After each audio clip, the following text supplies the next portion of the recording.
Assalamualaikum warahmatullahi wabarakatuh. Perkenalkan, nama saya Elga Yulistiani dengan NIM 857371124, Universitas Terbuka UPBJJ Bogor. Di sini saya akan melakukan kegiatan praktik modul 5 mengenai percobaan 2 tentang konveksi. Percobaan 2 mengenai konveksi. Kalor atau panas dapat berpindah melalui suatu zat yang disertai perpindahan partikel zat tersebut. Perpindahan kalor atau panas dengan demikian ini dinamakan konveksi. Konveksi ini terjadi karena pemanasan yang mengakibatkan perbedaan massa jenis antara bagian zat yang panas dan bagian zat yang dingin.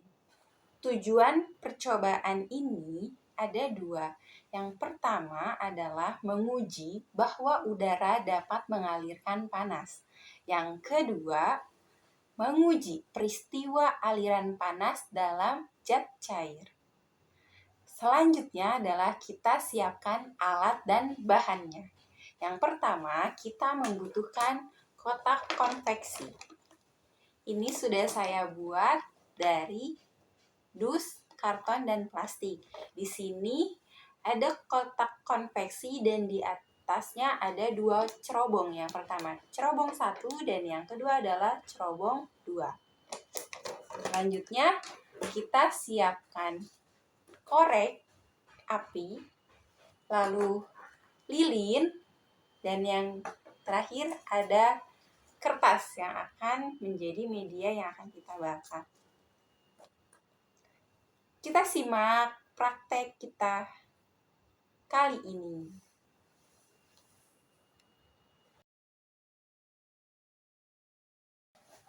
Oke, sekarang tahapan proses percobaan. Yang pertama adalah kita siapkan kotak konveksi. Lalu yang kedua, kita sediakan 2 cerobong ini. Ada cerobong 1 dan cerobong 2. Lalu kita pasang di sini itu plastik agar terlihat proses konveksi yang terjadi di sini. Yang pertama, kita melakukan percobaan dengan kondisi lilin yang ada di sini belum kita nyalakan. Lalu kita akan membakar kertas ini.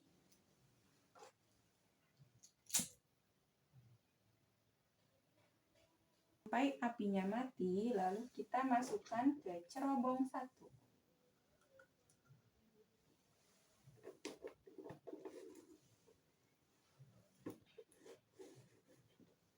Dan apa yang terjadi? Di cerobong 1 ini asap naik ke atas. Kita lihat lebih dekat.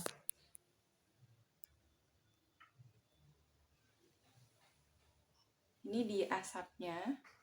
Nah.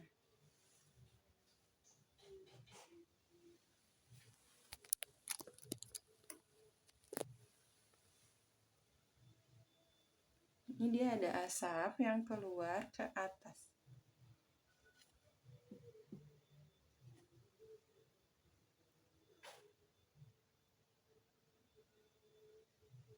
Oke, kita simpulkan dari percobaan yang satu tadi, di mana lilin tidak menyala dan kertas yang dibakar dimasukkan, ternyata asap keluar dan dia tidak masuk ke dalam kotak konveksi ini. Selanjutnya kita lakukan percobaan yang kedua dengan kondisi lilin akan kita nyalakan, lalu kertas tetap sama akan kita masukkan dengan kondisi sudah dibakar. Maka apa yang akan terjadi? Mari kita coba. Ini dia lilin sudah menyala. Selanjutnya mari kita bakar kertas yang tadi.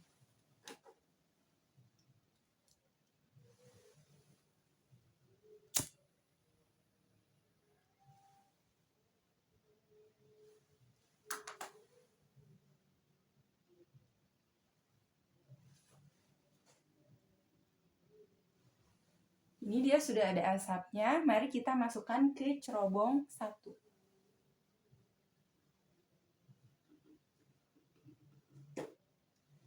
Apa yang akan terjadi? Di proses kedua ini, yang terjadi adalah asap yang masuk ke dalam kotak konveksi ternyata keluar dari cerobong kedua. Jadi di cerobong 1 ada asap yang keluar dan masuk, dan di cerobong 2 ada asap yang keluar juga. Nah, di sini fungsi lilin di dalam kotak konveksi adalah sebagai sumber kalor atau panas. Mari kita lihat. Di sini ada asap.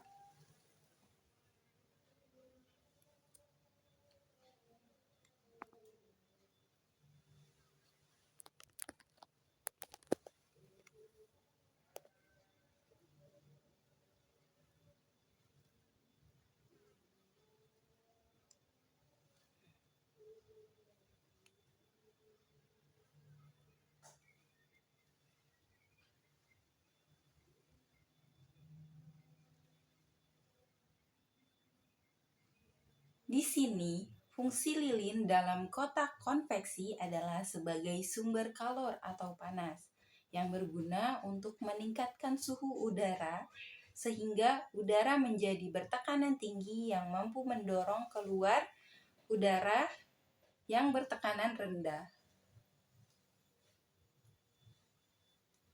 Saat lilin dinyalakan, maka asap keluar mengalir melalui cerobong 2. Hal ini terjadi karena nyala lilin menyebabkan suhu di dalam kotak konveksi menjadi panas, sehingga tekanan udara meningkat, mendorong asap mengalir melalui cerobong 2. Kalor atau panas dapat berpindah melalui suatu zat yang disertai perpindahan partikel zat tersebut. Hal ini terjadi karena pemanasan yang mengakibatkan perbedaan massa jenis antara bagian zat yang panas dan bagian zat yang dingin, seperti percobaan yang telah kita lakukan tadi, yaitu tentang cerobong asap. Nah, sama halnya pada cerobong pabrik dan cerobong tungku, terjadi peristiwa konveksi. Karena proses pembakaran yang terjadi dalam ruangan menyebabkan udara bertekanan tinggi, sehingga mendorong asap keluar menjadi cerobong 2. Jadi, dapat disimpulkan bahwa kalor atau panas dapat berpindah melalui suatu zat yang disertai perpindahan partikel zat tersebut. Hal ini terjadi karena pemanasan yang mengakibatkan perbedaan massa jenis antara bagian zat yang panas dan bagian zat yang dingin.